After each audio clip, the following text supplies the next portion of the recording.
na tuongoze sote katika mwaka na kukaribisha tena katika awamu ya pili ya kipindi cha Dini na Haki. Katika kipindi hiki bila shaka awamu hii ya pili awamu hii ya kwanza, katika awamu hii ya pili bila shaka watajadiliana wao kwa wao, alafu ikitimwa na dakika 40 rasmi kupokea simu. Lakini kama unavyojua ada, kwa sababu ya wakati na kulikuwa ni hitilafu ya mitambo, tuma jumbe maswali yako kupitia nambari zetu za ujumbe mfupi, alafu tukianza tu maswali tutaanza kujibu maswali yako mpendwa msikilizaji ambayo ulituma kupitia nambari yetu ya ujumbe mfupi 0727443888. Tutaanza na Sheikh Said alafu mchungaji. Kumbuka hapa ni majadiliano ya maandiko. Naam. Asante sana wasikilizaji, tena tuko ngangari sana tukiwa tunaendeleza katika kipindi ambacho kwamba ama katika mada yenye anwani kwamba je, Mungu anaweza kuwa na mtoto. Lakini bahati nzuri nimefurahishwa sana na mchungaji alipozungumza, hajatoa andiko hata moja kwenye Biblia ambalo nasema Yesu ndio mwana wa nani? Mwana wa Mungu. Na mimi nilikuwa nimeacha hoja mbili, kwa sababu Qur'ani ilipokuja katika kuzungumza kwangu mwanzo nimesema Qur'ani ni kitabu chenye sheria kisha na hukumu, na kilikuja kuhukumu katika yale waliokuwa kitalifiana. Sasa hajatuambia hapa kati ya Mayahudi na wao Kristo. Sasa mchungaji, yes, Biblia inapotumika neno mwana, labda nikwambie inamaanisha, utuambie inamaanisha nini? Inapotumika neno mwana inamaanisha kitu gani? Asante sana. Kwanza ulisema sijajibu swali lako, sijasoma kutoka kwa Biblia Yesu kuwa mwana wa Mungu. Nadhani kama wewe kujisahau, nilitoa vizuri sana, kwa sababu waraka wa Yohana 5:18 inasema vizuri ya kwamba sisi tunajua mwana wa Mungu amekuja ambaye ni Kristo. Na tena Mathayo pia nikatoa 16:15 hadi 17 pale penye Yesu mwenyewe aliuliza, watu wananiita nani na mimi mnanifahamu kama nani? Na pale inaweka wazi vizuri, inaonyesha vile Yesu ni mwana wa Mungu. Sasa hujaelewa swali langu. Swali lako najibu. Hujaelewa swali. Nimeweka tu sawa ile maneno ulisema kwanza, but sasa swali lako ni kusema mwana wa Mungu ina maana gani? Ina maana gani? Hiyo ndio swali. Kwa hivyo kusema mwana wa Mungu ina maana gani? Funguo Yohana 5:18. 5:18 Yohana. Mwalimu, twende faster. Tuko na dakika 15 peke yake. Inasema kwa wale waandika. Naam. Basi kwa sababu hiyo Wayahudi walizidi kutaka kumuua, kwa kuwa hakuivunja sabato tu. Walitaka kumuua, sio kuvunja tu sabato, bali pamoja na hayo alimuita Mungu baba yake. Akajifanya sawa na Mungu. Basi umepata jibu. Mimi nilichokuuliza na kitu ambacho unanijibu ni kitu hiki. Kwa sababu nakupa mfano. Wacha niweke hivi ndio ieleweke. Sio tu kuvunja sabato, yeye kusema ya kwamba yeye ni mwana wa Mungu. Unajua hili tatizo tuko nalo, unapata mwendesha kipindi, tuko na tatizo moja na sijui kama umeelewa mpaka leo. Saa hii Jumatatu iliyopita tulikuwa tunajadili Yesu ni mwana wa Mungu, lakini mshake tuliishia kwamba kanisa ndiyo mke wa Yesu. Unaona? Saa hii mimi nimeuliza, unajua angalia kwenye Qur'ani Mwenyezi Mungu anasema hakujifanyia mtoto. Wayundhira alladhina qalu tahadha Allahu walada, na kiwaonye wale wanaosema Mwenyezi Mungu amejifanyia mtoto. Sasa nataka kujua Biblia inapomuita Yesu mwana wa Mungu, kwa sababu kwenye Qur'ani kuna mwana na kuna mtoto, ina maana gani au inakusudia kitu gani? Ndio swali langu liko hapa. Mzuri muhimu, ili wasikilizaji pia wafaidike, mazungumzo yetu yaweze kueleweka. Lugha rahisi. Safi. Kusema mtoto Mwana anaweza kuwa mtoto, anaweza kuwa mtu mzima. Mtoto ni mtu ambaye hajakomaa kweli, anayetegemea wazazi ama anayetegemea mwanadamu mwingine. Huyo ni mtoto. Haya, usipiga hatua. Kwa hivyo usipiga hatua. Ni sawa, nataka kuelewa swali lako hivyo pia watu waelewe. Sasa ukisema mtoto, ile mtoto nimekuelewa. Wewe weka vizuri. Sasa mtoto ngoja na mwana unayesema, unajua nikikupa nafasi ya kuzungumza sana hapa ndio bado kuna zogo. Sasa tunawachana hivi kwanza. Tukubaliane kabla tujafika soko kwa mwana. Hapa mtoto tunamaliza. Mtoto ni yule mtu bado, mtoto ni yule bado anategemea mzazi wake. Akiwa bado ni mdogo ndio mtoto, sawa? Sasa hivi wazazi wako bado wako hai? Wapo. Wanakuhitaji wewe? Wanakuhitaji? Wewe wananiita wana wao. Mimi ni mtoto kwao. Wewe ni mtoto. Sasa maana ya mtoto ni kuwa sasa huyu amemzaa mimi. Huyu ni mtoto wangu. Sawa? Sasa mwana linatumika wakati gani?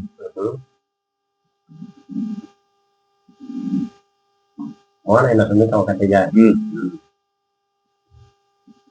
Na niangalia. Na kuangalia. Sasa kama mtoto umeshafafanua, tukaelewa. Tukaelewana kwamba mtoto ni yule kwa mzazi bado anangojea, anahitaji nini, usaidizi, sawa? Na mimi nikauliza, je, una wazazi? Ukaniambia nao. Wanakuhitaji mtoto wangu, bado wewe ni mtoto, hata ukiwa na miaka 100 bado utakuwa ni mtoto wa wazazi. Mwana linatumika wakati gani sasa? Unajua tunaweza kuwa tunaongea lakini labda Kiswahili kinatupa tabu yani. Sasa ndio sasa wewe mwenyewe umesema vizuri sana. Qur'ani inaongea juu ya mtoto na mwana. Asante. Sasa ikikuja kwa mwana naweza kupa maandiko. Sasa ikikuja kwa mtoto naweza kupa. Sasa ninachokiuliza nauliza nikiwa na confidence ya kusema kama sijui tamba. Sasa sijui tutasaidiana. Mimi sina shida. Mimi nimesema mwana na mtoto ni kitu kimekaribiana, kimefanana. Vile nimepatiana maana ya mtoto ni mtoto ni mtu mwenye hajakomaa anayetegemea wazazi. Ni kweli pia mzazi hata kama mtu ni mkubwa anaweza ita mwana wake mtoto wake. Sawa. Hiyo haina shida.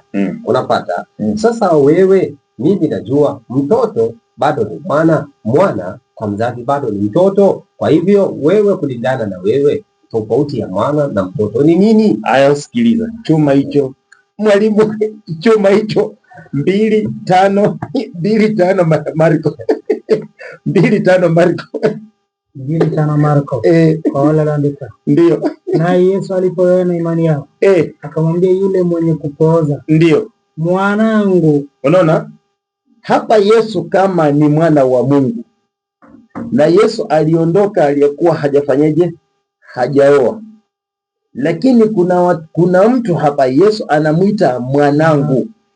Alikusudia jambo gani Yesu kumuita mwanawe? Unajua hapa nilikuwa hoja yangu ilikuwa inafaa utuelimishe. Sasa maksudi yake ndio hii. Qur'ani sura 116, hebu piga mchuzi kulingana na muda. Mwendesha kipindi nimekuambia tatizo tulionayo ni Kiswahili ndio kinatusumbua. Sura ya 2 116 mchuzi. Sura ya 2 116 inasema baada billahi minashaitanir rajim bismillahirrahmanirrahim. 116 kitabu kisichokuwa na shaka ndani yake na miongozo kwa mchao Mungu. Inasema baada billahi minashaitanir rajim. Naam. Wakristo wanadai kuwa wanamuita Isa mtoto wa Mungu. Unaona? Wakristo wanadai Yesu ni mtoto wa Mungu kwa sababu eti Mwenyezi Mungu limetumika neno nini? Eti Mwenyezi Mungu. Eti Mwenyezi Mungu anamuita mwanawe. Sasa sikiza mchungaji.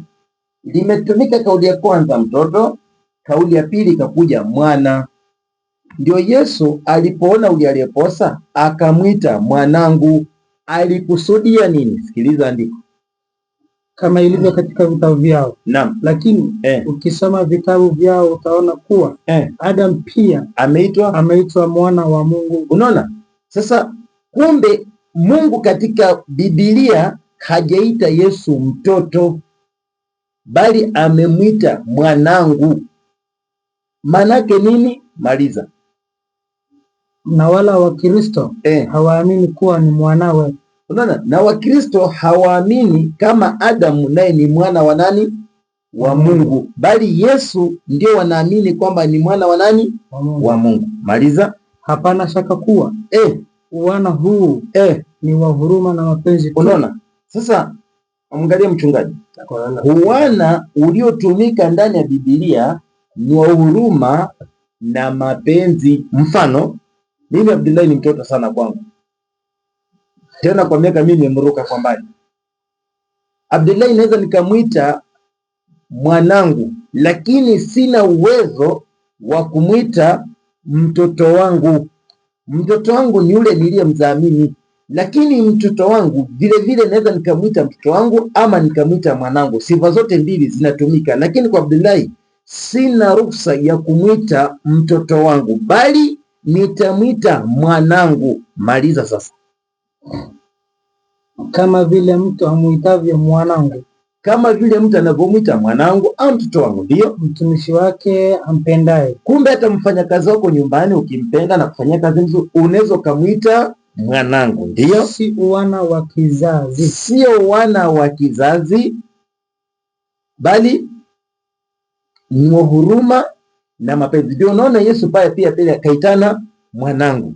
Swali, je, katika Biblia, mchungaji, nakupa kazi hapa, unalo andiko lolote hata kwa bahati mbaya kwenye Biblia Yesu aliitwa mtoto wa Mungu?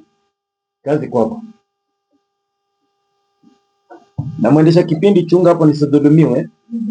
Swali langu lijibu, kwa sababu nimefafanua maana ya mtoto na mwana, na Yesu mwenyewe kuna mtu Yesu kamwita mwanangu, nimefafanua. Ninauliza tena, kunalo andiko lolote ndani ya Biblia hata kwa bahati mbaya Yesu aliitwa mtoto, Mungu kamwita mtoto wangu? Nafikiri kazi nimepeana. Mchungaji, twende kazi. Asante sana kwa sababu umeuliza swali nzuri sana. Na kitu ya kwanza, hebu rudi tu Marko 2:5 pale ustari amesoma. Naye Yesu alipoona imani yao akamwambia yule mwenye kupooza, mwanangu, umesamehewa dhambi zako. Asante. Yesu alimuita yule mwanangu,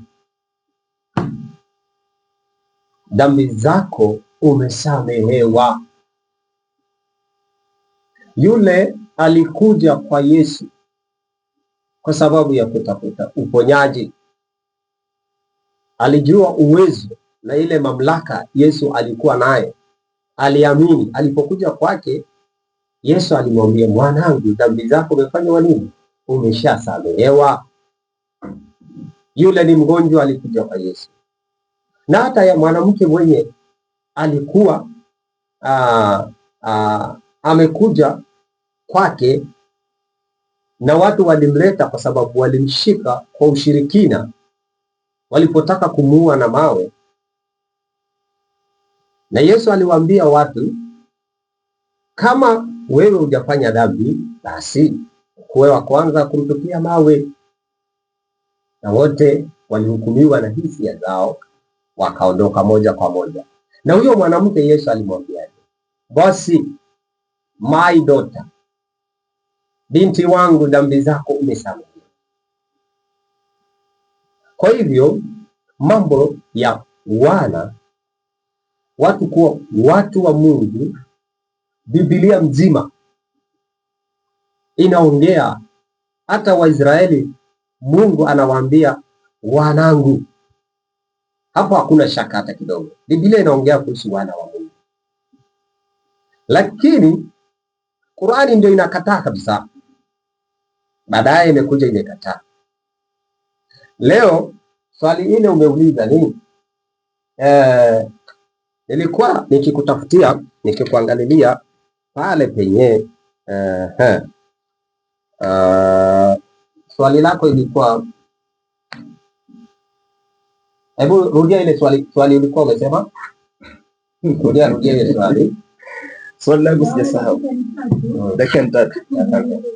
Okay. Swali langu narudia ili uelewe haraka. Unalo andiko lolote mahali popote kwenye Biblia Mungu alimwita Yesu mtoto wangu? Kwa sababu nimetofautisha baina ya mwana na mtoto. Sasa mimi nataka andiko katika Biblia. Je, kuna mahali Mungu kaita Yesu mtoto wangu? And ni nzuri. Hebu msomaji nisome kutoka kitabu cha Mwanzo. Nisomee tu. Hello. Haya, nisomee Marko 1:10-11. Inasema kwa wale andika. Soma hiyo. Mara alipopanda kutoka mji majini, akaona mbingu zinapasuka. Sikiliza kwa makini. Na Roho kama huwa akishuka juu yake. Ndio. Na sauti ikatoka mbinguni. Sauti ikatoka juu mbinguni. Wewe ndio mwanangu mpendwa wangu, na nimependezwa nawe. Mara Roho akamtoa aenda nyikani. Akawako huko jangwani siku 40. Tosha, hata inatosha. Sauti imetoka juu mbinguni. Na hili swali kwa hii sauti tu wiki iliyopita. Hii sauti tu hiyo tu sauti uliuliza. Tukakusomea kutoka kwa kitabu cha Marko. Sauti hiyo ilikuwa ya Mungu, kitabu cha Petro ya pili 1:17. Soma hiyo mchungaji. Biblia utafungua sana. Haya, wacha nijibu tu. Mwendesha kipindi, nimeuliza nini? Uliuliza ni wapi Mungu alisema Yesu kuwa mwanangu, si ndio? Hapana. Unajua pale inarekodiwa na kuna watu wanatuangalia kwa live na kuna watu wanatusikiliza. Nimeuliza hivi. Nimefafanua tofauti ya mwana na mtoto. Kunalo andiko lolote hata kwa bahati mbaya kwenye Biblia Mungu aishaimuita Yesu mtoto wangu? Si ndio hiyo? Sauti imetoka juu mbinguni ikasema, inayosema huyu ni mwanangu. Na soma hiyo Petro. Kuna mwanangu na mtoto wangu. Haya, soma Petro. Haya. Hata msomaji ameamua kusaidia leo. Haya. Naam.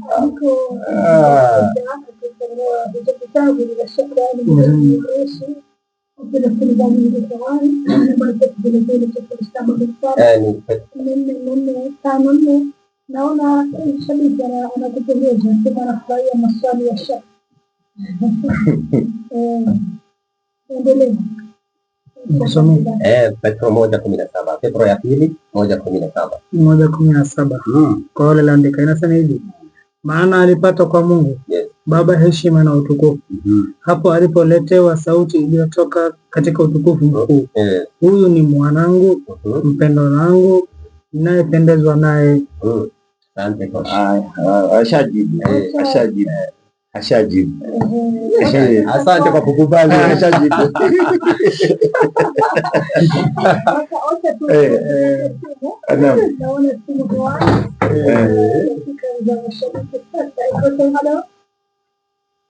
Wa alaikum salaam.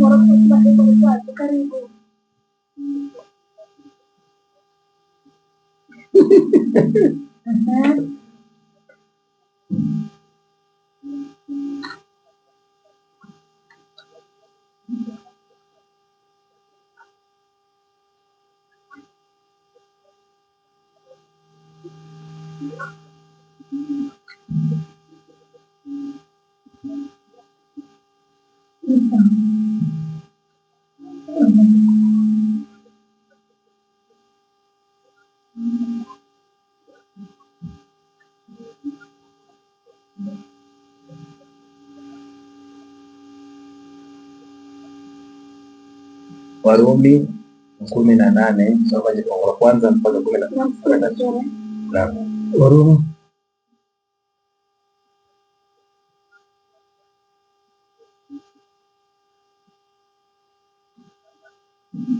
Warumi 1:18 mpaka 23. Naam. Sawa. Inasema hivi: kwa maana ghadhabu ya Mungu imedhihirishwa kutoka mbinguni juu ya wasi wote na uovu wa wanadamu waipingao kweli. Amesema simamia.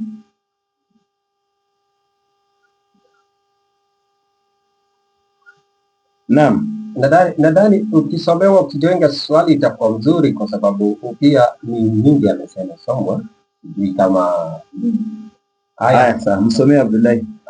Inasema hivi: naam, kwa maana ghadhabu ya Mungu imedhihirishwa kutoka mbinguni juu ya wasi wote na uovu wa wanadamu waipingao ukweli kwa uovu, kwa kuwa mambo ya Mungu yanayojulikana yamekuwa dhahiri ndani yao, kwa maana Mungu aliwadhihirishia.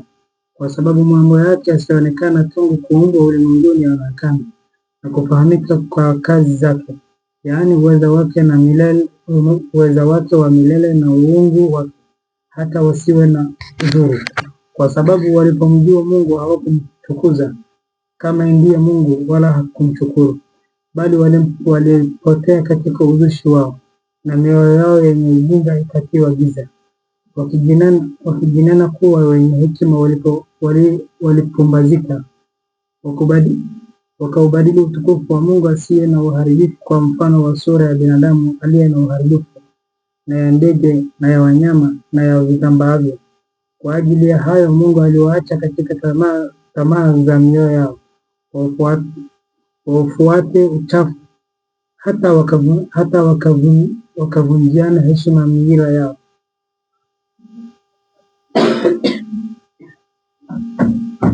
Naenda kusikiza. Kuna haya, jenga swali lako vizuri na jenga swali vizuri. Haya, nakusikiza. Niko ngangari hapa.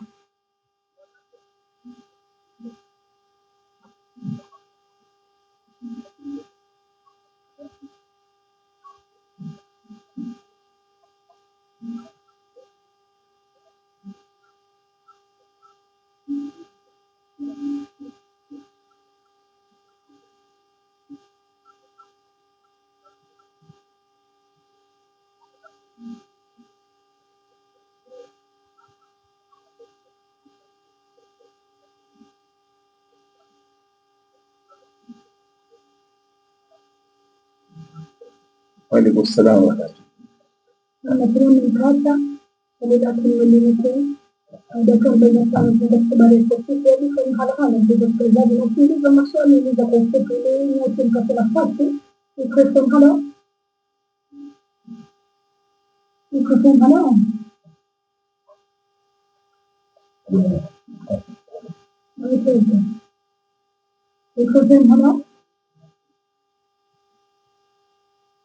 Lakukan. Karibu mwenzetu tutapi.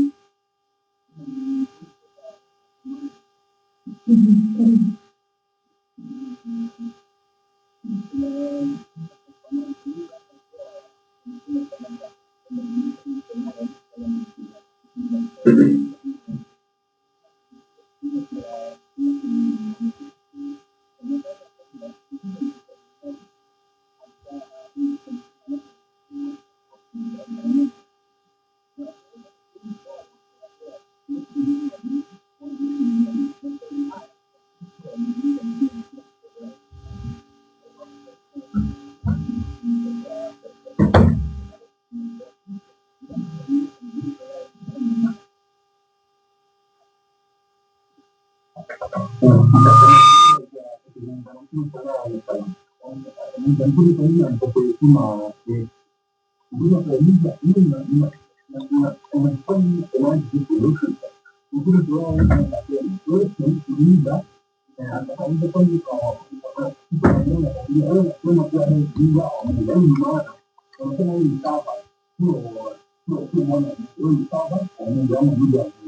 Naomba sasa kuwajibu kwa sababu dakika 50 zimetimu baada ya kufika.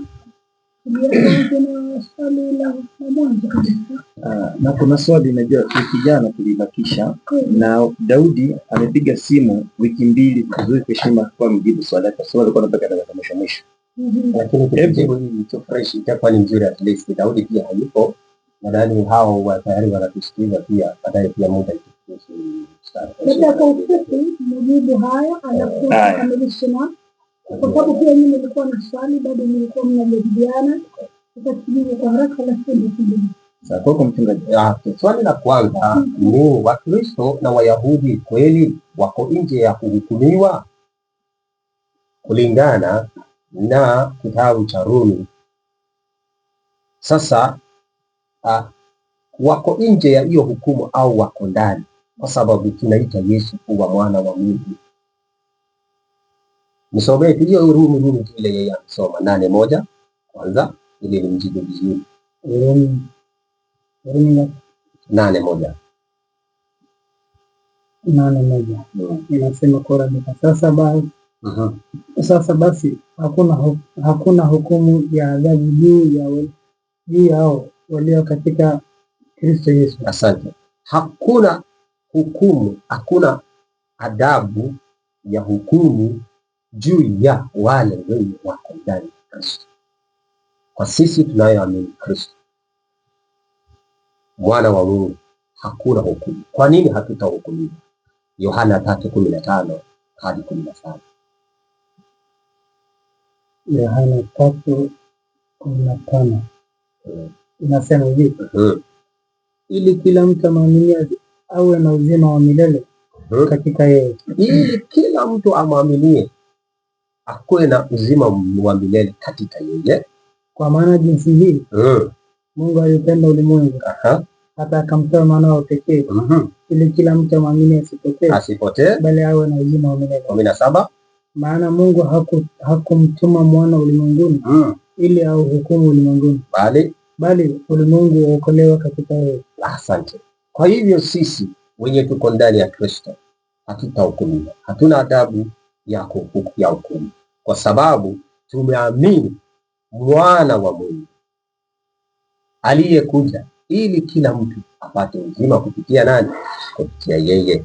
Na swali la pili Mwenzetu alisema kidogo mambo kidogo pia alisema, kama sijamsikiza vibaya, alisema mambo ya kumkosea heshima kidogo Mtume Muhammad. Pia pale hatuwezi mkosea Mtume Muhammad heshima hata kidogo, na hapa pia hatuko kuongea mambo kutokana na maneno yetu tu au kutoka kwa mawazo yetu.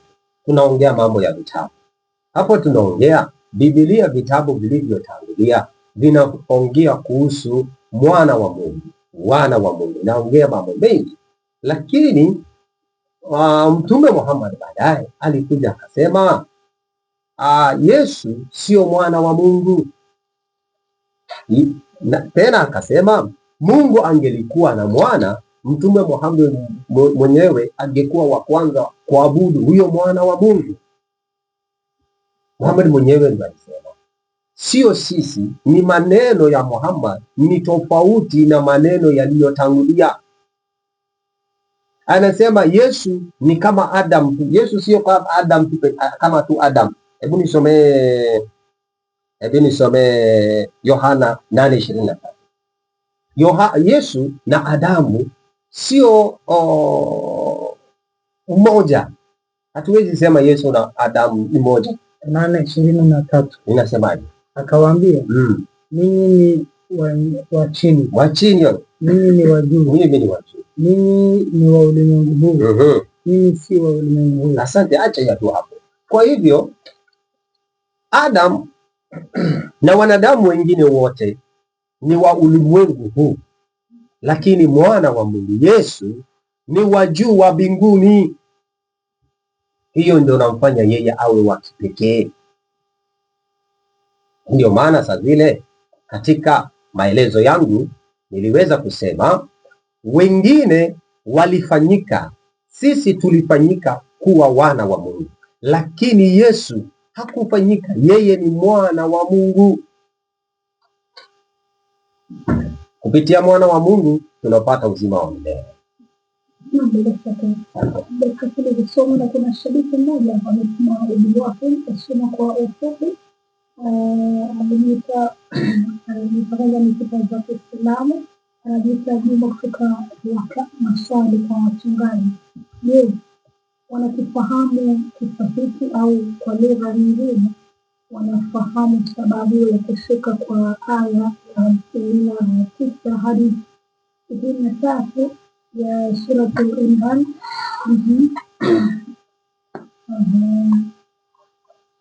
Swali lingine ameuliza, je, wanafahamu ni kwa nini Wakristo wa Najran hawakurudi kuwapigana kifo na kulipiza kifo na kama wanamaanisha kulipiza kifo?